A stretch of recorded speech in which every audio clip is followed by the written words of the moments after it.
You got here just in time. Thankfully, there's nothing to worry about for now. Change its bandages every day for the next 7 days. Seeing me nod, the veterinarian hands over a cardboard box with a fleece blanket inside. He walks me, the last customer of the day, to the door. It's getting late. It's also snowing, so be careful on your way home. As soon as the glass door of the animal hospital closes, a little head peeks out from underneath the fleece blanket. An hour ago, I had finished listening to a briefing for tomorrow's mission in another city. Just as I was about to head home, I noticed a silhouette darker than the night in front of my motorcycle. I got a closer look, only to see the silhouette belonged to a frostbitten dove. Picking up the dove, I rushed over to an animal hospital. And then, I found myself in a troublesome situation. I'm going out of town tomorrow for a Wanderer disaster relief mission. How can I take care of you and change your bandages? The dove shakes its head, and the snow falls off its wings. It looks at me without making a sound. As we stare at each other, an image of a certain bird and his owner appears in my mind.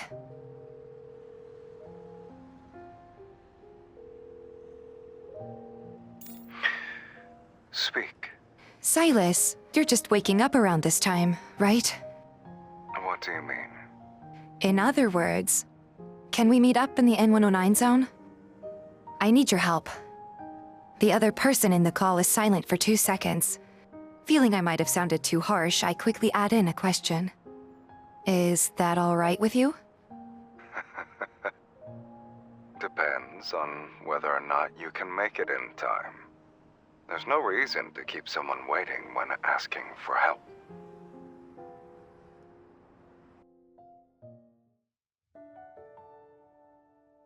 Winter snow carries rain droplets that fly in the wind. I drive as fast as I can until I knock on Sylus's door.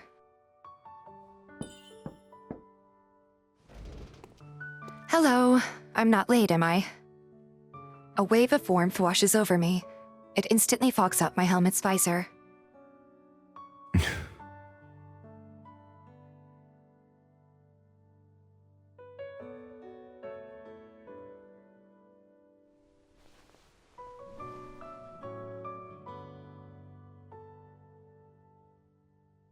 He swipes his thumb across the visor, allowing me to see his gaze that's looking down on me. It falls onto the cardboard box in my hand. This is what you needed help with? Yeah, so while I was on the road... Hey, wait! Right before I'm about to prevent the door from closing, it stops a few centimeters before my hand. Since when did you start saying goodbye to someone who just said hello to you?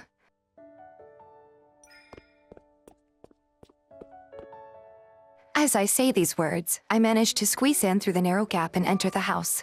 I stand next to Sylus. I'm already here. The least you can do is let me finish what I have to say first. Okay.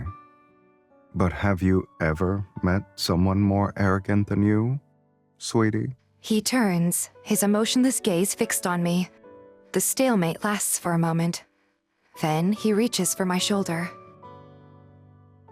My back suddenly tenses, making me think he's about to grab my collar and throw me out. Instead, the door is gently closed behind me. It's as if I received tacit approval.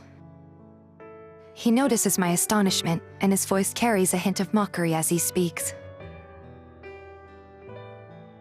So, not only do you want me to listen to you, but you also want my help. What's wrong, sweetie? Can you only talk if you stand near a door?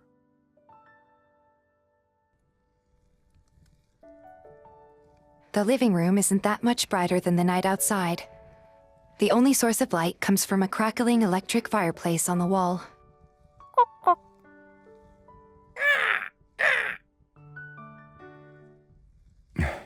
Sylus is sitting on the other side of the sofa. He glances at Mephisto as he continues to listen to me recount what happened. Either way, it barely survived. If no one takes care of the dove, it will have a short life. Think about it. This dove is still a baby and already has to endure blizzard while wounded. It's so pitiful. And? Don't you want to help it? Philanthropists help others out of pity. Is that how you see me? Sylus throws a question right back at me. No matter how much I try to gain sympathy for the dove, it won't work on someone like him. Then, what if it's to help me? As soon as I stop talking, a pregnant pause fills the room. Mephisto turns his head and gives me an inexplicable look. Why aren't you saying anything? Don't we have a bit of rapport? We resonated plenty of times already, and had near-death experiences together. You should have said that first. Anyway, I see. You're here to dump a dove on me. And you couldn't have worded it more nicely?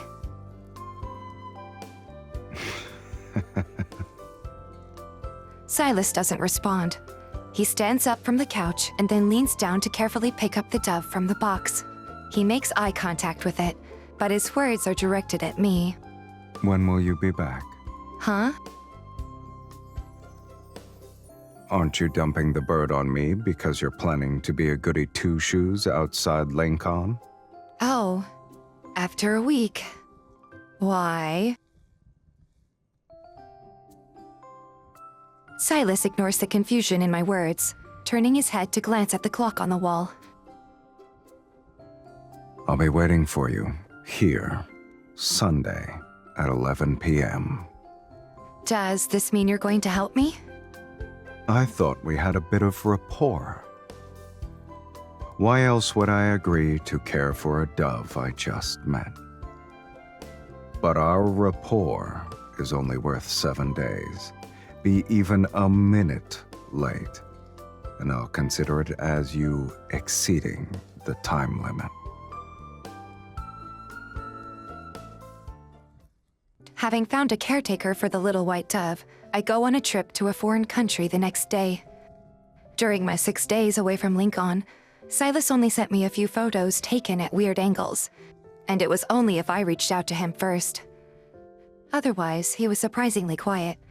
This lack of disturbances is rare, and it actually piques my curiosity.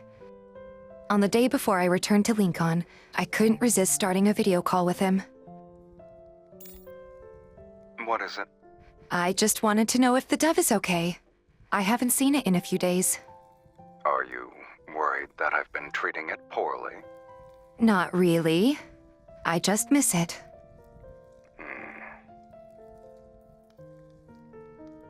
It seems to be fine. It's already spending time with Mephisto. That means you've taken good care of it.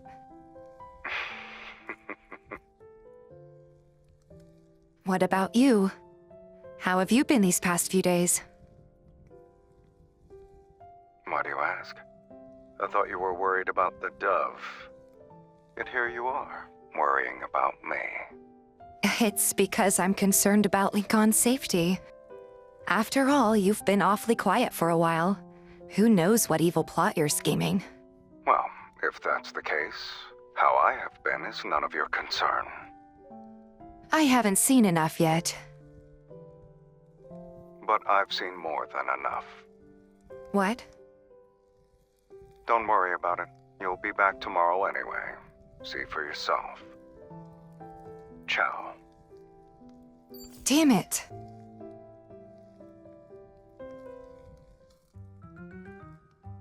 As per our agreement, I head to Sylus's house once I get off the plane. I even arrived sooner than I anticipated. Just as I'm about to knock, the door opens as soon as my hand gets near the doorknob. What's going on? The door, now open, seems to welcome me inside. When I wonder if I should invite myself in, a voice suddenly resounds behind me. Long time no see. I turn around to see a familiar face, and upon closer inspection, there's a faint bruise under his eye. Sylus, did you leave the door unlocked when you went out? Didn't you say you'd be back today? I look inside the residence, which is too quiet for my liking. Where's my dove? It flew away.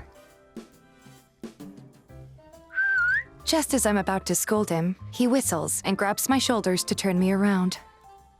In the distance, a white creature steps on Mephisto's mechanical wing and swoops toward me. The white dove, which was barely alive a week ago, is now like a bird of prey. Before I can scream, Sylus extends his finger. The white dove jumps onto it immediately. Everything's fine, huh? Why are you always messing around?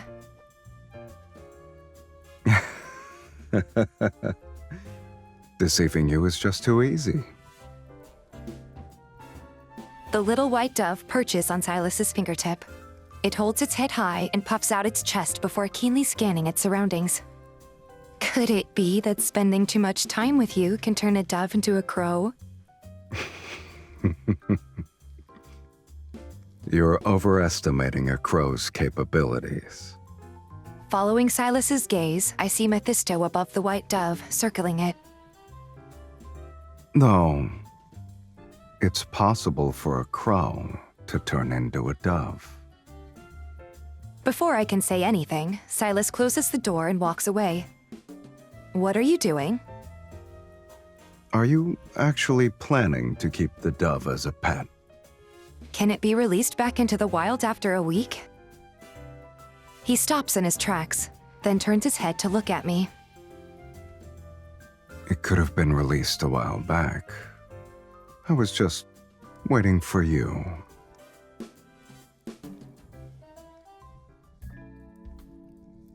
Today is a wintry night.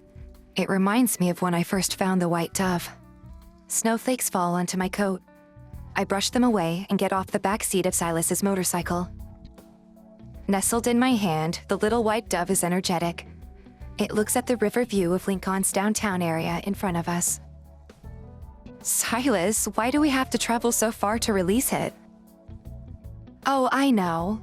You're worried the dove won't be able to find its way home, huh? You can actually be considerate sometimes.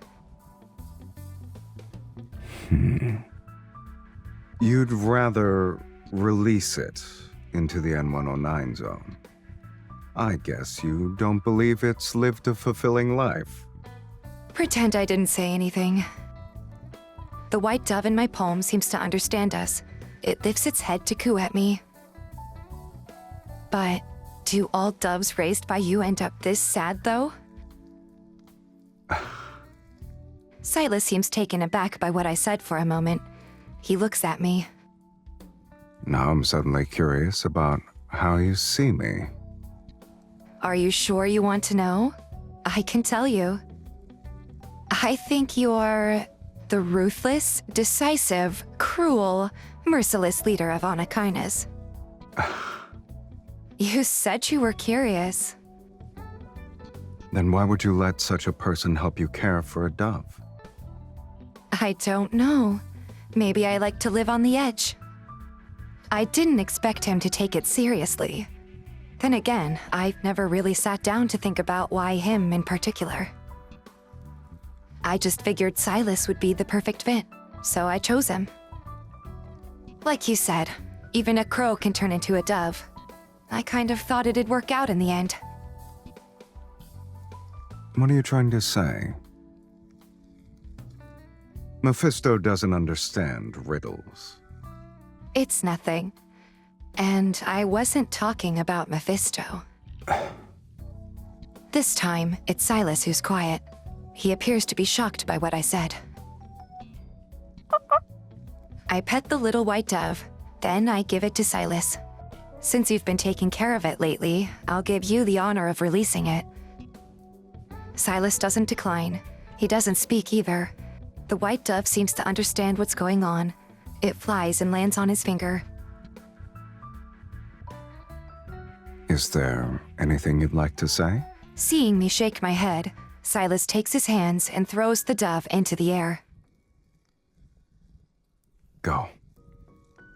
I'm not sure if the dove understood us. It doesn't linger or look back. It flies toward the moon. And maybe it's a romantic coincidence or a meaningful footnote that Before the dove disappears into the night, fireworks explode into specks of neon and light up the entire sky. I turn my head to look at Sylus. There's a bit of surprise seemingly reflected in his gaze.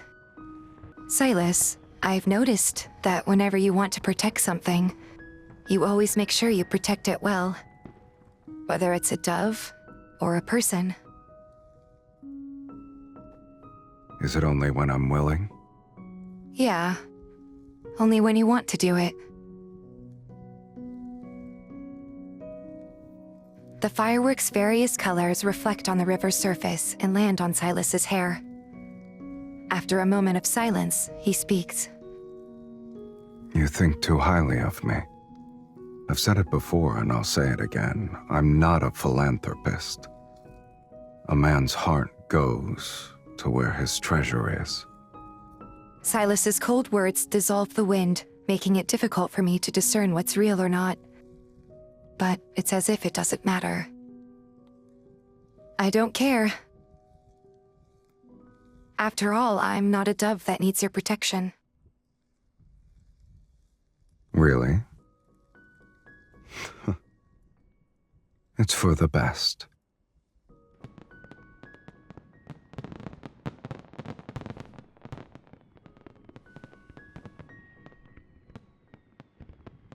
What? There's snow in your hair. Help me. In this cold weather, even a crow could turn into a dove. A crow? Try not to be the pot calling the kettle black, sweetie.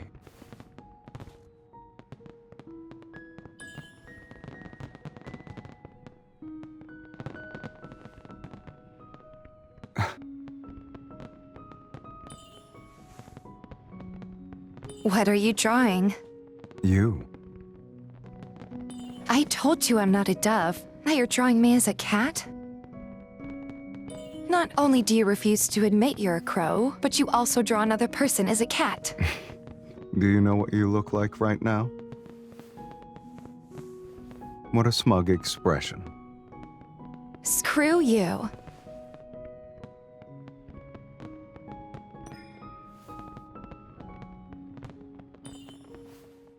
You still have snow in your hair. Should I deal with it? What, you want to deepen our relationship?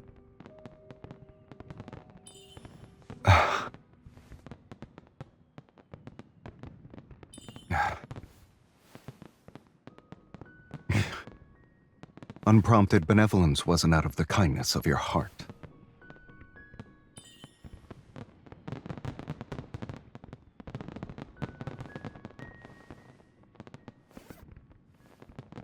Not cold?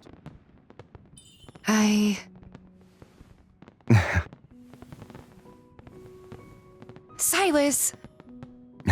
Come on, follow me.